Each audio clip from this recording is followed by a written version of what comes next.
Unaangalia Michuzi TV. Naam, mpenzi mtazamaji wa Michuzi TV. Kwa majina naitwa Fadhili Atiki aka Mr. Pengo, mzee wa mtaa kwa mtaa. Leo nimekuja kuangazia hapa kijipupele, ni katika makala ambayo inaendelea kuangazia vijipupele mbalimbali ndani ya nchi yetu ya Tanzania. Hapa niko na mkazi ambaye huyu ni mashuhuri sana katika maeneo haya. Kiongozi, habari yako? Nzuri. Habari ya kazi? Salama kabisa. Maisha yanaendaje kiongozi? Mungu anasaidia. Safi kabisa. Safi kabisa. Bwana, jina lako nani wewe? Naitwa Henry Mandika. Henry Mandika. Ndio. Bwana Henry Mandika, unazungumziaje kijipupele hiki hapa ambacho takriban wiki mbili mpaka sasa hivi kinazidi kuwekwa katika eneo hili hapa, kwamba kimewekwa turubai lakini shughuli haieleweki ni nini?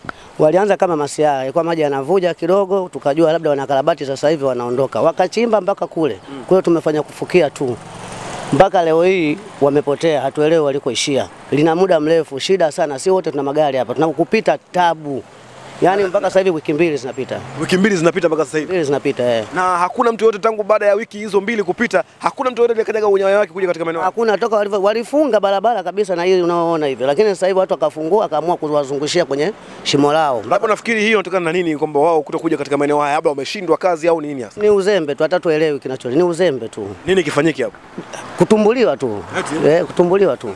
Kama unavyoona nyuma yetu huku ni hali ambayo inatishia amani. Kijipupele kinaendelea kuzidi kujitengeneza hapa, na endelea kuangalia mwenyewe, ukiangalia taswira ambazo zinapita katika maeneo haya hapo, kama unavyoona hapa katika kiona chako kwamba ni eneo la katika mtaa wa Chato, na hapa kijipupele hiki takriban wiki mbili zimepita mpaka sasa hivi bado hapa hapajafanywa shughuli. Aise, kwa kweli kijipupele ni tatizo. Hili ni tatizo kwa sababu kwa upande wa usiku.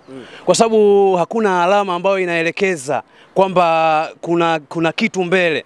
Hili ni tatizo kwa sababu usiku watu wengi wanapita, mwingine haelewi kwamba kitu gani kinachoendelea. Na kuna watu ambao washai kupata athari, au wewe mwenyewe ushaipata athari usiku kudumbukia labda katika eneo hili hapa au vipi? Mimi sijai kudumbukia katika eneo hili kwa sababu nalielewa hili shimo. Ila nauzungumzia kwa upande mwingine ambao hawajui. Hili ni tatizo kwa sababu hili shimo liko katikati ya barabara na hawajaja mpaka dakika hii, hawajaja. Yaani hawa jamaa walikuja wakachimba hapa, walivyochimba kuna nani moja hivi, kuna bomba moja wakaliziba.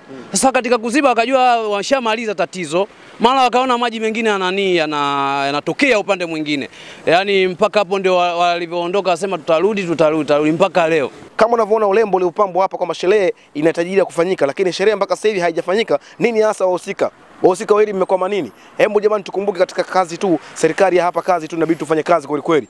Tushughulikie kijipupele hiki. Angalia magari jinsi yanapata tabu katika kupitaji.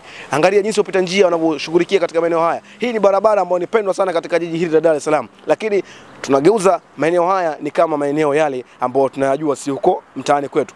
Tubadilike ndugu zangu, wahusika wa hili tulifanyia kazi hili. Naitwa Fadhili Atiki aka Mr. Pengo. Kijipupele hiki kikikua kitakuwa ni jipu na kitatumbuliwa.